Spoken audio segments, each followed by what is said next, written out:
अक्सर पेपर में आने वाला टर्म ग्रीन क्रेडिट क्या होता है। यहाँ पे क्रेडिट शब्द सुन के ये मत समझ लीजिएगा कि ये कोई अकाउंट का टर्म है। यहाँ पे ग्रीन क्रेडिट पर्यावरण के संबंध में यूज़ हुआ है। एक्चुअली सतत विकास की संकल्पना को अगर हमें साकार करना है, सस्टेनेबल डेवलपमेंट, तो ग्रीन क्रेडिट बहुत ज़रूरी हो जाता है। अब बात ये होती सतत विकास क्या होता है।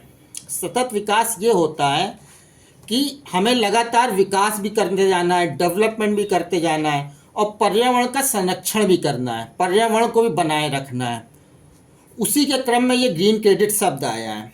मतलब हमारे पृथ्वी पर जो भी संसाधन मौजूद हैं, जल, जीवाश्म संसाधन, कोयला, जीव जंतु, पेड़ पौधे, उनका हम विकास की चरण में इस तरह इस्तेमाल करें कि उनका विकास इस तरह इस्तेमाल करें कि वो आने वाली भविष्य के पीढ़ियों के लिए भी सुरक्षित रहे। जिस प्रकार से आज से हमारे पूर्वजों ने डायनासोर का संरक्षण नहीं किया, तो हम लोग डायनासोर को केवल किताबों मात्र में ही देख पाते हैं, जबकि ओरिजिनल में नहीं देख पाते हैं। क्यों? क्योंकि उसका पहले के पीढ़ियों ने संरक्षण नहीं किया, जिससे हम लोग उससे डायनासोर से देख नहीं पाए। इसी तरह इसीलिए सतत विकास है कि मतलब इस तरीके से संसाधनों का इस्तेमाल करो जो भी पृथ्वी में है, कि वो आने वाली भविष्य के पीढ़ियों में भी बचा रहे और विकास कार्य भी लगातार चलता रहे। एक लोक कल्याणकारी देश में विकास कार्य होना बहुत ज़रूरी है। अब बात होती है ग्रीन क्रेडिट। आइए इसको एक एग्जाम्पल से समझते हैं। सपोज करिए कोई कॉन्ट्रैक्टर है, रूरल क्षेत्र में हमें रोड बनानी है, रोड बनानी है, बीच में आ रहा है एक जंगल। तो अगर ये जंगल काटा जाता है तो पर्यावरण को बहुत नुकसान होगा।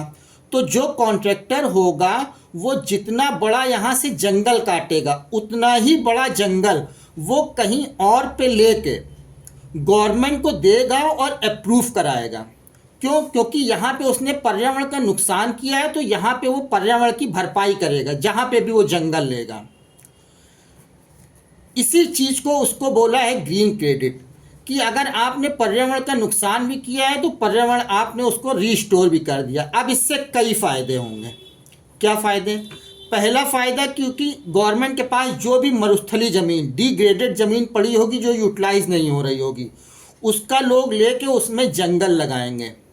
जंगल का मतलब यहाँ पे पेड़ पौधे लगाएंगे और विकास के चरण में जब भी उसकी ज़रूरत होगी, जिसको भी परचेस करना होगा, वो पर्टिकुलर बंदे से आके वो जंगल को परचेस कर लेगा। इससे फ़ायदा होगा, इससे एक तो लैंड रिस्टोरेशन होगा, भूमि जो हमारी बंजर होगी वो फिर से सही हो जाएगी, और एक रोजगार का साधन उत्पन्न हो जाएगा। लोग गवर्नमेंट से ज़मीन परचेस करेंगे, वहाँ पे जंगल लगाएंगे, कुछ इकोनॉमिक वैल्यू, ऐसे पेड़ जिनकी इकोनॉमिक वैल्यू होती है उनको लगा के वो सेल कर देंगे।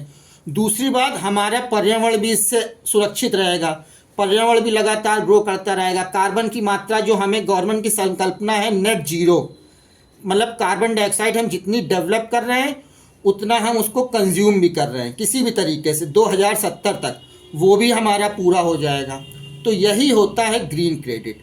अब जंगल का मतलब ये नहीं कि आपने एक ज़मीन ली और वहाँ पे 5, 6 या 10, 20 या 50, 100 पेड़ लगा के आप फुर्सत होगा कि यही जंगल है। नहीं, उसको पर्टिकुलर उस स्टेट फॉरेस्ट डिपार्टमेंट के अधिकारी वेरीफाई करेंगे और कुछ जंगल की जो भी परिभाषा होती है उसके अनुसार वो जंगल होना चाहिए।